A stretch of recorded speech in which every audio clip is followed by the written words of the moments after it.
climate change. What are the first things you envision when you think about these two words? Hurricanes? Droughts? Melting ice?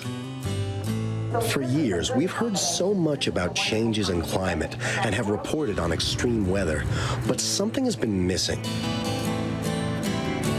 We wanted to see the faces of the people who are directly impacted by these changes on a daily basis, even while the eyes of the world look elsewhere.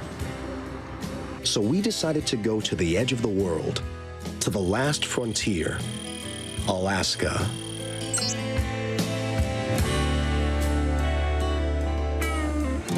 We flew to Anchorage, saw the largest airport moose, and decided to drive north.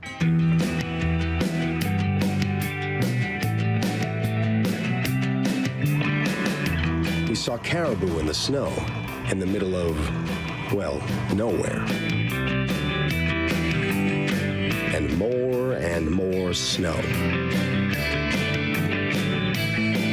At that point, to be honest, we did question whether or not climate change was actually happening.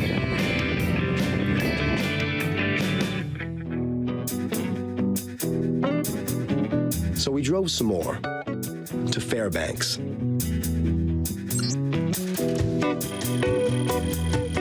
And met a scientist, Tor Jorgensen, who has been studying climate change for decades.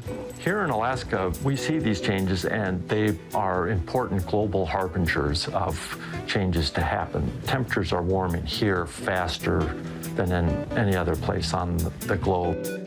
This year, the world's most famous sled dog race, the Iditarod, had to start from Fairbanks because there was barely any snow in Anchorage. But we were more interested in what's happening closer to the finish line, near the Bering Strait, a place on the edge of the continent where only a few communities manage to live or survive. A community other Alaskans had talked to us about. They are very real.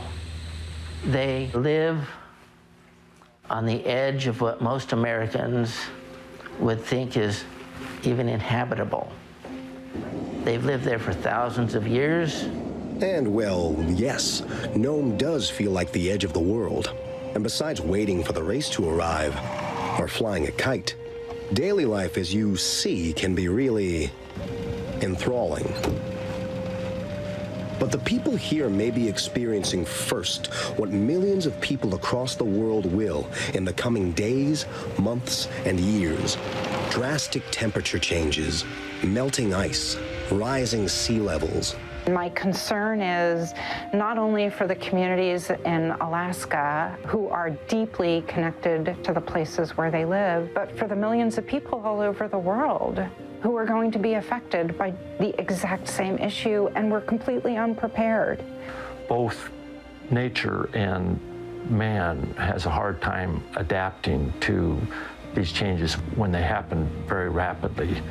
We heard that even further north, an island city by the name of Shishmaref was on its last sticks as coastal erosion, melting sea ice, and extreme storms were closer and closer to wiping the island off the map.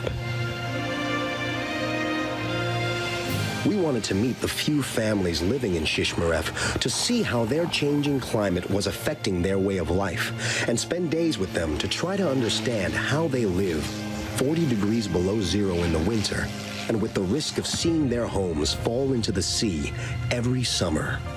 This is our issue as being human beings on this planet. You are not what you are because of yourself. You are what you are because of the community that you have around you.